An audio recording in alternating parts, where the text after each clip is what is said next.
की श्रमलेल्या बापासाठी लेक नारळाचं पाणी, लढणाऱ्या लेकीसाठी बाप बुलंद कहाणी। आणि माझ्या बापाची जी कथा आहे ना, माझ्या वडिलांची जी कथा ही बुलंद कहाणी आहे। नमस्कार। आपल्याला 10च्या आत सभा उरकायची आहे, त्याच्यामुळे एक 10-15 मिनिटं मी बोलीन आणि नंतर अमोलदादा बोलतील। या कार्यक्रमासाठी आणि आक्रोश मोर्चा करत याच्यासाठी बारामतीला आलेले आपल्या सगळ्यांचेच लाडके खासदार अमोल कोल्हे, आपल्या सगळ्यांचेच मार्गदर्शक जगन्नाथ बापू, पक्षाचे अध्यक्ष बारामती तालुक्याचे SN बापू जगताप, सतीश मामा खोमणे, सुरेश बोर, भारतीताई, राजेंद्र काळे, वनिताताई, विकास लवांडे, संदीप गुजर, RD काटे, स्वप्नील गायकवाड, अशोकराव, विश्वास मांढरे, राजाभाऊ निंबाळकर, प्रशांत बोरकर, प्रियांका शेनकर, ढवाणताई, राजेंद्र जगताप, पैगंबर शेख, गौरव जाधव, मनोज केंगार, श्री चौगुले, ॲडव्होकेट करीम, व्यासपीठावरील सर्व मान्यवर आणि उपस्थित बंधू आणि भगिनींनो, बारामतीकरांचं आणि पवार कुटुंबाचं एक अतिशय वेगळं जिव्हाळ्याचं नातं आहे। आणि जेव्हा जेव्हा मी बारामतीला भाषण करायला उभी राहते, बारामतीकरांचे आणि पवार कुटुंबाचे ऋणानुबंध हे 6 दशकांचे आहेत। हे मी भाग्यवान आहे की अशा मतदारसंघाची लोकप्रतिनिधी म्हणून काम करायची संधी तुम्ही मला दिली। 1, 2 नाही 3 वेळा एका विश्वासाच्या नात्याने तुम्ही मला निवडून दिलं। पहिल्या वर्षी 3 वर्ष मी राज्यसभेत काम केलं होतं आणि महाराष्ट्रात भटक्या विमुक्त जाती आणि समाजासाठी काम केलं। तेव्हा राष्ट्रवादी काँग्रेस पक्षात माननीय प्रफुल्लभाई पटेल यांनी आग्रह केला आणि साहेबांची मुलगी आणि दादाची बहीण म्हणून आपण मला मोठ्या संख्येने मतदान करून दिल्लीला पाठवलं। 5 वर्ष सत्तेतली लोकप्रतिनिधी होते, आदरणीय साहेब केंद्रात मंत्री होते, माननीय दादा महाराष्ट्राचे उपमुख्यमंत्री होते, केंद्रातही सत्ता होती, गल्लीपासून दिल्लीपर्यंत आपली सत्ता होती। 5 वर्ष आरामात गेले, सगळी कामं होत होती आणि पहिली 5 वर्ष कुठून निघून गेली कळलंच नाही। नंतर माझं दुसरं इलेक्शन आलं, पहिल्यांदा 3.5 लाख मतांनी निवडून गेले। वयही कमी होतं, कॉन्फिडन्स जास्त होता, वय कमी असतं तेव्हा कधी अनेक वेळा कॉन्फिडन्स जास्त असतो।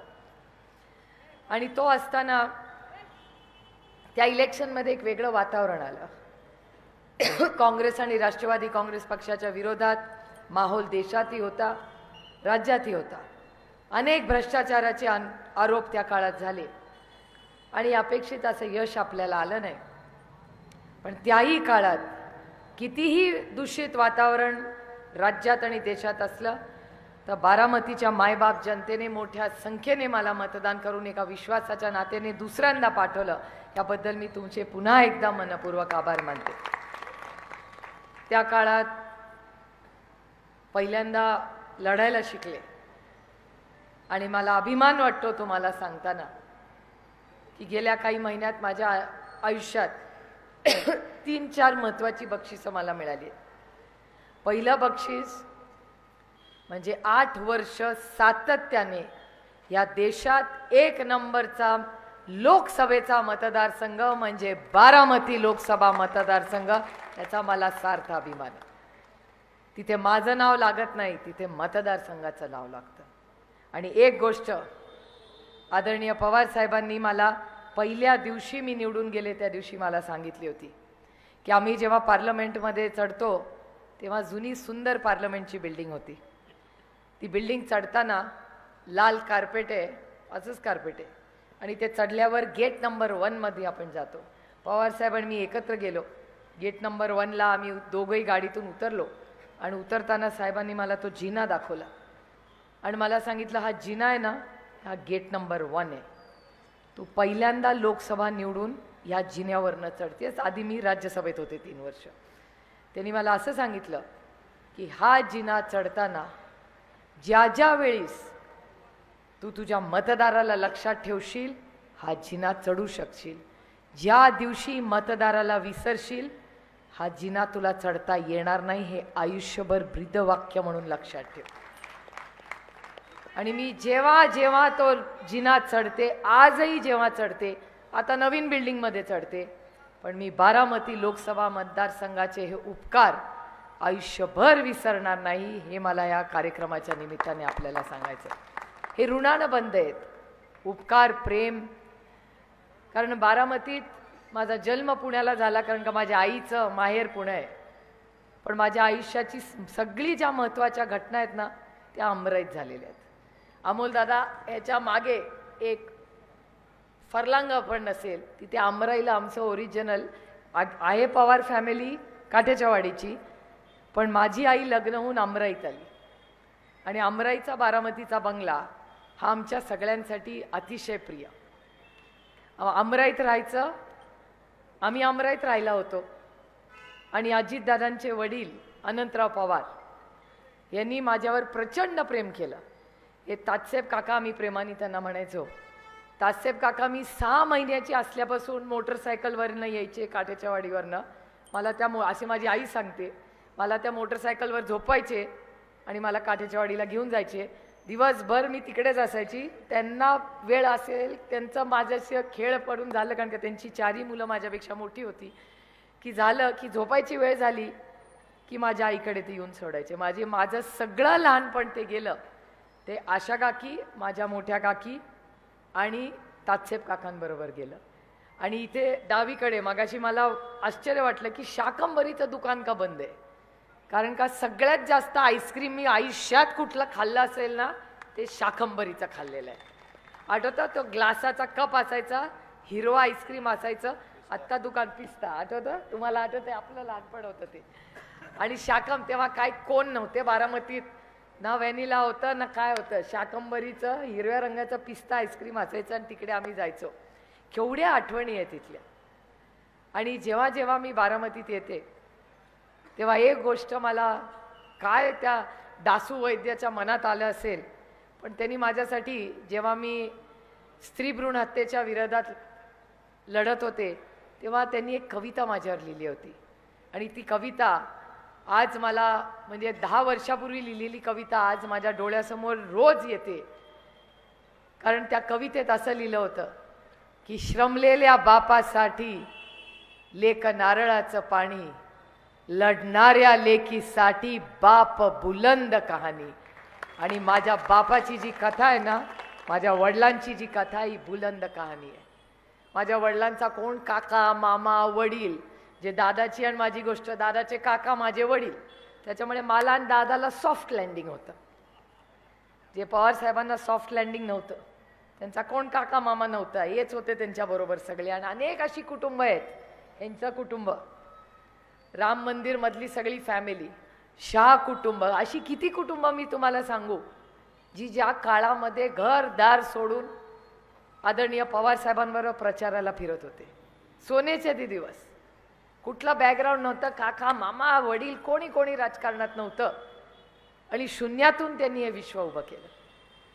आणि बारामतीची आन बान आणि शान आज कोणीही पार्लमेंटमध्ये 800 खासदार आहेत. अमोलदादांना विचारा, कुठल्याही पक्षाचा माणूस असेल, तो भारतीय जनता पक्षाचा असला तरी आदरणीय पवार साहेबांना जो मान सन्मान दिल्लीमध्ये मिळतो, हे बारामतीकरांचं 60 वर्षाचं प्रेम आहे आणि विश्वास आहे. त्याच्यामुळे आज आमच्या कुटुंबात कोण होतं? आमचं कुटुंब काठ्याच्या वाडीचं एक शेतकरी कुटुंब. आमचे बाई आणि आबा इथे अमराईत राहायचो. तुम्ही विश्वासाच्या नात्याने त्यांना आमदार केलं आणि तुमच्याच आशीर्वादामुळे या राज्याचा सगळ्यात युवा मुख्यमंत्री 38 वर्षाचा म्हणून हा बारामतीकरांचा मान हा आजही आहे. कारण त्यानंतर 38व्या वर्षी कोणी महाराष्ट्रात मुख्यमंत्री झालेला नाही. तो साहेबांचा रेकॉर्ड हा बारामतीकरांमुळे आहे. बारामतीकरांनी साथ दिली, विश्वास टाकला आणि एक नाही 4 वेळा तुमच्या आशीर्वादामुळे आदरणीय पवार साहेब महाराष्ट्राचे मुख्यमंत्री झाले. त्याच्यानंतर कृषी मंत्री झाले. आणि मला थोडंसं तुम्हाला फीडबॅक द्यायचं आहे. कुठे गेले विकास लवांडे? तुम्ही एक प्रश्न विचारा ना, आमच्या बारामतीकरांना येऊन विचारला. तुम्ही विचारला की कृषी मंत्री कोण, असा कसा प्रश्न तुम्ही आमच्या लोकांना विचारला? यांना माहितीच नाही की या देशाला आज कृषी मंत्रीच नाहीये. जे कृषी मंत्री होते ते आता लोकसभेतून विधानसभेत गेलेत आणि ते राजस्थानला स्पीकर झालेत. त्याच्यामुळे हा कृषी प्रधान देश असला तरी या देशाला आज फुल टाइम कृषी मंत्री नाही. त्याच्यामुळे आमच्या बारामतीकरांना उत्तर माहिती नव्हतं. याचं कारण कृषी मंत्रीच नाहीये. त्यांनी फक्त आमचे लोक फार तुम्ही पाहुणे आलाय म्हणून तुमचा अपमान करायला नको म्हणून ते काही बोलले नाहीत, पण त्यांच्या मनातलं मी तुम्हाला बोलते. तुम्ही विचार करा, आज हा आक्रोश मोर्चा कशासाठी आहे? हा आक्रोश मोर्चा कांद्याला भाव मिळत नाहीये ना, ह्याच्यासाठी आहे. कधीतरी ह्याच्यातून उठा, सगळे एसी बिल्डिंगमध्ये बसतात ना मुंबईला, 6व्या मजल्यावर आमचे मुख्यमंत्री आहेत. माझी माननीय मुख्यमंत्र्यांना हात जोडून विनंती आहे की तुम्ही खूप वेळा दिल्लीला येता, पालकमंत्री बदलायला तुम्ही दिल्लीला येता, तुमच्याकडे आणि काही कामं असतात त्याच्यासाठी येता. माझ्या 2च कामांसाठी तुम्ही दिल्लीला जा. एक तर आमच्या शेतकऱ्यांना न्याय देण्यासाठी दिल्लीला जा आणि दुसरं आमच्या आरक्षणाचा प्रश्न मिटवण्यासाठी जा. एवढी 2 कामं केली तरी रामकृष्ण हरी. आमची काय अपेक्षा नाही या सरकारकडून. आणि ही लढाई कुठल्या कुणाच्या वैयक्तिक बद्दलच नाही आहे. माझी लढाई केंद्र सरकारमध्ये भारतीय जनता पक्षाच्या चुकीच्या नीतीबरोबर आहे. माझी वैयक्तिक, माझे सगळ्यांचे संबंध चांगले. मला थोडी लग्न करून नांदायचे की मी रोज भांडत बसू कुणाशी. माझं कुणाशी भांडण नाही आणि काय घेणं देणं नाही मला. मी एक लोकप्रतिनिधी आहे. मी कशासाठी राजकारणात आले? मी राजकारणात तुमच्या आयुष्यात एक चांगला बदल करण्यासाठी, तुमची सेवा करण्यासाठी आलेले. त्याच्यामुळे आज केंद्रामध्ये मी विरोधातली खासदार आहे 10 वर्ष. आणि एक सांगते, माझा नंबर पहिला येतो तेव्हा माझा काका मामा वडील मला मार्क देत नाहीत. भ्रष्ट जुमला पार्टी, सॉरी भारतीय जनता पक्ष, तिथले लोक मला मतदान करतात आणि डेटावर मतदान मिळतं मला. मी काय तिथे कॉपी करून पास होत नाही. मी तिथे निष्ठेने माझं काम करते आणि भारतीय जनता पक्षाचेच लोक मार्क ठरवतात आणि तेच मला आवड देतात. आणि माझ्यापेक्षा 1 गुणांनी जास्त चांगले अमोलदादा आहेत, कारण का मला दुसऱ्या टर्मला मिळालं अवॉर्ड, अमोलदादांना पहिल्याच टर्मला अवॉर्ड मिळालं. आणि एक गोष्ट विकास तुम्ही बोलला ही खरी आहे. मी आता अमोलदादांना विचारलं, मी कधीच तो विचार केला नव्हता की भ्रष्ट जुमला पार्टीमध्ये खरंच कुणाला संसद रत्न नाहीये. संसद रत्न सगळे बाहेरचेच आहेत. म्हणजे आम्ही जे दुसऱ्या पक्षातले आहोत, विरोधातले आहोत, हेच आम्ही संसद रत्न आहोत. भारतीय जनता पक्ष एवढं मोठं ते काय ते संस्था चालवतात मोठी, माळगे प्रबोधिनी वगैरे, एवढी रोज लेक्चर देतात. कसं काय त्यांच्या संसद रत्न? मी आता माहिती काढणार आहे. बरं झालं तुम्ही मला सांगितलं. त्याच्यामुळे माझं वैयक्तिक भांडण कुणाशीच नाही आणि कशासाठी भांडण करू, माझा स्वभावही नाही. आपलं जे पदरात पडेल त्या संधीचं सोनं करायचं. लोक आपल्याला प्रेमाने विश्वासाच्या नात्याने मतदान करतात आणि माझ्यासाठी प्रेम कमी झालं तरी चालेल, विश्वास कमी होता कामा नये. त्याच्यामुळे मी कधीही बारामतीकरांनी हे जे नातं आदरणीय पवार साहेबांपासून 60 वर्ष झालेलं आहे ते पूर्ण करायचा एक प्रांजळ प्रयत्न सातत्याने माझ्याकडून येईल. आणि मी अनेक वेळा बारामतीला आल्यावर विचार करते की सगळे म्हणतात या देशातली सगळ्यात चांगला मतदारसंघ म्हणजे बारामती आहे. मान्य आहे, अभिमान आहे आम्हाला त्या गोष्टीचा. आणि असं करताना मी विचार करते की आपले येतात आणि लोक आपलं कौतुक करून जातात. तेव्हा बोलत असताना मी विचार करते की हे काम केलं कोणी. आणि आपण एक 5 मिनिटासाठी एक हिशोब करूया की 60 वर्षात आदरणीय पवारसाहेब म्हणजे काँग्रेसचा विचार म्हणजे राष्ट्रवादीचा विचार मान्य, दुसरीकडे हे भारतीय जनता पक्ष आणि आदरणीय पवारसाहेब असा आपण आणि काँग्रेसचा विचार असा करूया. मी बारामतीकरांना प्रश्न विचारते, तुम्ही त्याची उत्तरं द्या. माझी आई लग्न होऊन आली ना तेव्हा बारामतीत अमोलदादा लाईट नव्हती. मी 2 वर्षाची काय जन्माला आले तोपर्यंत लाईट आली होती. आता मला खरं सांगा, वीज कोणी आणली, काँग्रेसनी का भारतीय जनता पक्षाने? काँग्रेस. शाळा कोणी काढल्या, काँग्रेसनी का भारतीय जनता पक्षाने? कॉलेज कोणी काढलं, काँग्रेस का भारतीय जनता पक्ष? रस्ते कोणी केले, काँग्रेस का काँग्रेस राष्ट्रवादीनी का भाजपनी? मोठे केले असतील आमचे गडकरी साहेब, चांगले. चांगल्याला चांगलं म्हणलं पाहिजे. मोठे केले असतील, पण हा रस्ता कोणी केला? काँग्रेस. मान्य. ही बिल्डिंग कोणी बांधली? ही बिल्डिंग कोणी बांधली? ती बिल्डिंग कोणी बांधली? कुठल्या पक्षात होते? काँग्रेस. काँग्रेसचा विचार.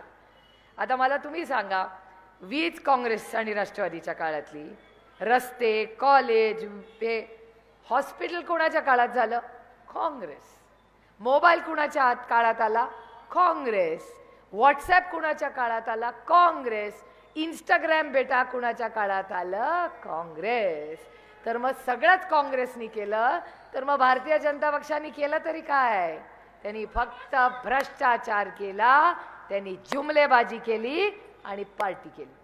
ह्याच्यापेक्षा काही जास्त केलं नाही. अरे विद्या प्रतिष्ठान आणि शारदा नगरची जेव्हा मुलं मला बघते ना, मला अभिमान वाटतो त्याचा.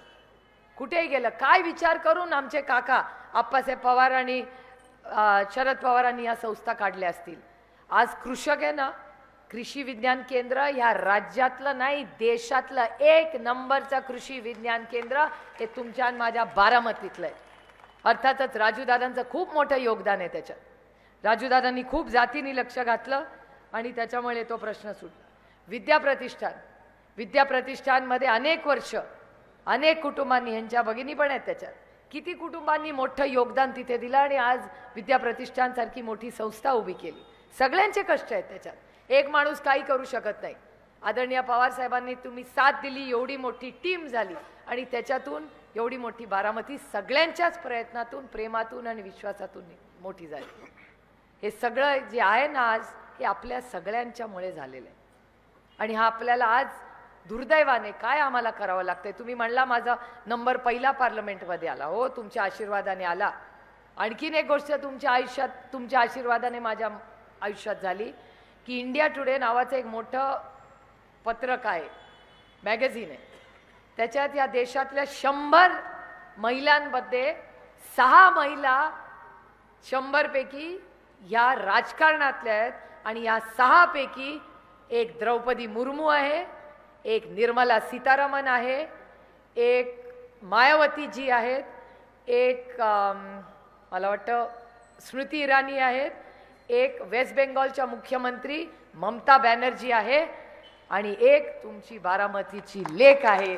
हे सगळं तुमच्या सगळ्यांच्या आशीर्वादामुळे आणि तुम्ही जी मला संधी दिली, तो विश्वास टाकला त्याच्यामुळे झालं. मलाही विश्वास बसला नाही. मी एक शेवटची गोष्ट सांगून माझं भाषण संपवणार आहे. मी जेव्हा शाळेत होते ना, तेव्हा माझे बंधू श्रीनिवास दादा, त्यांना माहिती आहे की मी किती हुशार आहे. त्याच्यामुळे माझा सगळा मराठीचा अभ्यास ते घ्यायचे. गंमत म्हणून तुम्हाला एक गोष्टी सांगते. श्रीनिवास दादा सगळं वाचायचा. अमोल खोले, तुम्ही हसाल आम्हाला बहीण भावांना, पण श्रीनिवास दादा मला वाचून द्यायचा आणि मी पांघरून ओढून बसून त्याचं सगळं ऐकायची आणि मला चक्क डिस्टिंक्शन मिळायचं त्या मराठी भाषेमध्ये. मलाही वाटायचं दादा वाचतोय आणि मी जाऊन लिहिते. तर श्रीनिवास बापू नेहमी माझा मराठीचा अभ्यास घ्यायचे आणि कधी 70 कधी 80, पण माझी गाडी 80च्या पुढे कधी गेलीच नाही मार्कांमध्ये. आणि जेव्हा मार्क यायचे तेव्हा मी मोठी झाल्यावर माझ्या आई वडिलांना विचारलं की काय हो, तुम्ही मला असं का नाही कधी केलं की अभ्यास जास्त कर, अभ्यास जास्त कर.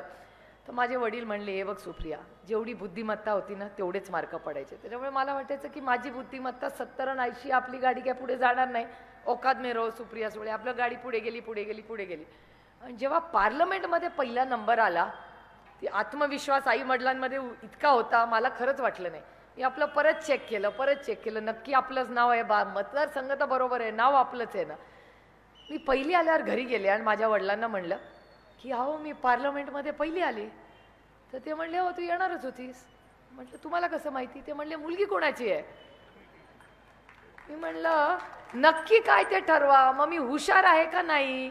तर ते म्हणले ते तुझं तू ठरव, स्वतःचा निर्णय स्वतः घे, नक्की काय ठरवायचं. आणि आपल्याला ना मराठी माणसांमध्ये असं असतं, आपलं मूल असतं ना की त्याला आपण दाबून ठेवतो, रे तुला काय येत नाही, तुला काय येत. ठीक आहे, पण ठीक आहे, ते आई वडिलांचे संस्कार आहेत, त्यांनी केलेली शिकवण आहे. त्याच्यामुळे आज आपण सगळ्यांनी जी संधी आम्हाला दिली त्याच्यामुळे मी आणि अमोलदादा खासदार झालो.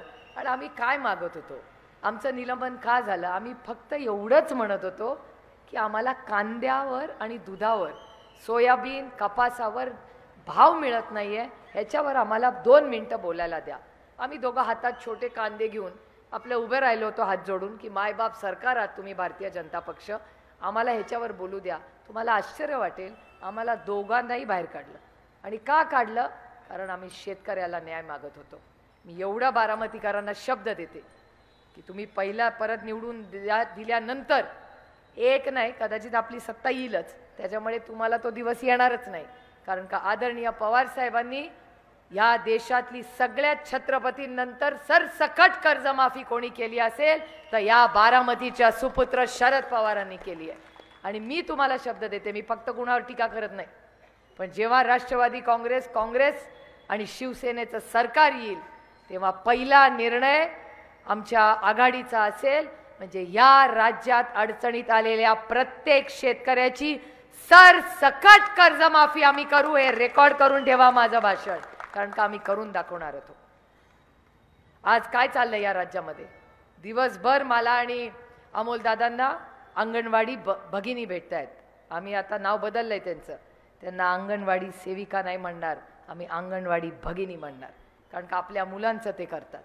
अंगणवाडी भगिनींना काय मागतायत? थाळी नाद केला. आज इंदापूरला अशा एवढ्या मोठ्या संख्येने 200-300 महिला बसल्या होत्या आणि थाळी नाद करत होता. या ट्रिपल इंजिन खोके सरकारचा निषेध करत होत्या. का? पगार वाढ होत नाही. ह्यांच्याकडे मोठे मोठे मेट्रो करायला प्रोजेक्ट, माझा मेट्रोला विरोध नाही, पण आधी मला तुम्ही सांगा, आधी एसटी का आधी मेट्रो? तुम्ही त्या सत्तेत असता तर काय केलं असतं आधी? आणि मेट्रोला फक्त पुण्याच्या मेट्रोला 5-10 हजार कोटी रुपये लागतात. आमच्या एसटीला फक्त 500 कोटी दिले तरी आमचं भागतंय हो. तर तुम्ही मला विचार करून सांगा की तुमच्याकडे जर 10,000 कोटी रुपये असते तर तुम्ही आधी मेट्रो केली असती का आधी एसटी नीट केली असती? तुम्ही आधी मेट्रो केली असती का अंगणवाडी भगिनींना पैसे दिले असते? आधी सगळ्या जिल्हा परिषदच्या शाळा नीट केल्या असता का आधी 10,000 कोटी मेट्रोत टाकले असते? असं नाही होत. त्यामुळे हे जे सरकार आहे त्यांची जी नीती आहे, घर फोड, पक्ष फोड, इन्कम टॅक्स, आईस माहिती आहे ना सगळ्या बारामतीकरांना? आईस म्हणजे बर्फ नाही हो, जमाना बदल गया है. आईस म्हणजे ICE, I for income tax, C for CBI, E for ED. आम्ही पार्लमेंटमध्ये गेलो ना की त्या बाजूला ते बसतात, ह्या बाजूला आम्ही बसतो. अमोल दादा वगैरे आम्ही जातो खुशी खुशी, शाळेचा पहिला दिवस भरतो तसा. आणि आम्ही विचारतो, अरे कब आए? वो दूसरा नहीं दिख रहा है. नहीं, उसका आइस हो गया. बोला अरे बाप रे, उसका कैसे आइस गया? वो ज्यादा बोल रहा था, ये सरकार ने उसका आइस कर दिया. नहीं तो दूसरा म्हणतो, अरे वो तू आइस से भाग गया. इचड़ा 3 महीने अंदर रहा, अभी आ गया. 3 महीने अंदर रहा, आ गया और उसके बाद तेलंगाना का CM बन गया. आमचा टायगर अण्णा विचारा, रेवांत रेड्डी आमच्या बरोबर खासदार म्हणून आला. पहिल्या दिवशी रेवांत मला जेव्हा भेटला ना, रेवांत हमारा दोस्त है, त्यामुळे रेवांतनी सांगितलं, ताई देख लेना मैं तेलंगाना का CM बनूंगा. मी म्हटलं छोड़ ना अभी, कुछ भी बोल रहा है. म्हटलं तुम देख लेना. माझ्या नंडेच्या मुलाचं लग्न होतं, मी हैदराबादला गेलो होतो, मी त्यालाही आमंत्रित केलं होतं. आमचा बिचारा बंधू जेलमध्ये बसला होता, त्याचं सगळं खानदान लग्नाला आलं होतं. पण रेवांत रेड्डी जेलमध्ये गेला होता आणि जेलमधून येऊन ज्या पद्धतीने तो लढला, तेलंगणाला कुणालाही वाटलं नव्हतं. पण तेलंगणाचा मुख्यमंत्री म्हणून रेवांत रेड्डीनी जी लढाई लढली आहे ना, मान गए रेवांत रेड्डी को. तो काय 20-20ला घाबरत नाही आणि मी पण घाबरत नाही, मी तर कोणालाच घाबरत नाही. आपला पांडुरंग आहे आपलं करायला, रामकृष्ण हरी म्हणायचं आणि कुणा करायचं. आणि एक गोष्ट मी अमोल कोल्हेची आणि माझी सांगते तुम्हाला, आम्ही का नाही आईसला घाबरत? कारण का सुप्रिया सुले और अमोल कोल्हे की सबसे बड़ी ताकत हमारी ईमानदारी है, हे आमचे विरोधकही म्हणतात. आमचं नाही बाबा कसलं काय बी भानगड. माझा नवरा पण फारसा बारामतीला येत नाही, दुरी रोय अच्छा आहे. तुम्ही बॉम्बेत तुमचं करा, आम्ही आमचा मतदारसंघ बसतो. ते असतात ना SP म्हणजे शरद पवार नाही, सरपंचपती. तसं आमचं MP पती नाही. मला दिलंय मतदान निवडून, मी खासदार आहे, दिल्ली पण बघू शकते, मतदारात पण कॉन्टॅक्ट करू शकते आणि एक चांगली बायको आणि एक आदर्श आई पण होऊ शकते. ही खासियत एका महिलेमध्ये असते आणि आम्हाला अभिमान आहे त्याचा. अभिमान आहे आमच्या कुटुंबाचा, आमच्यावर झालेल्या बारामतीकरांनी केलेल्या संस्काराचा. आणि एक शब्द तुम्हाला देते, ही तुमची लेख बारामतीची आन बान आणि शान ही फक्त महाराष्ट्रात नाही, दिल्लीच्या तख्तासमोर लढून हा बारामतीचा झेंडा आयुष्यभर तुम्हाला फक्त अभिमान वाटेल असाच फडकवीन. एवढंच म्हणून आज आपण आलात. सगळ्या टीमनी प्रचंड कष्ट केले. याबद्दल या आक्रोश मोर्चाला अमोल दादाबरोबर पूर्ण ताकदीने लढून जोपर्यंत शेतकऱ्याला न्याय मिळत नाही आम्ही स्वस्थ बसणार नाही हा शब्द देऊन आपली रजा घेते. जय हिंद, जय महाराष्ट्र, जय आघाडी.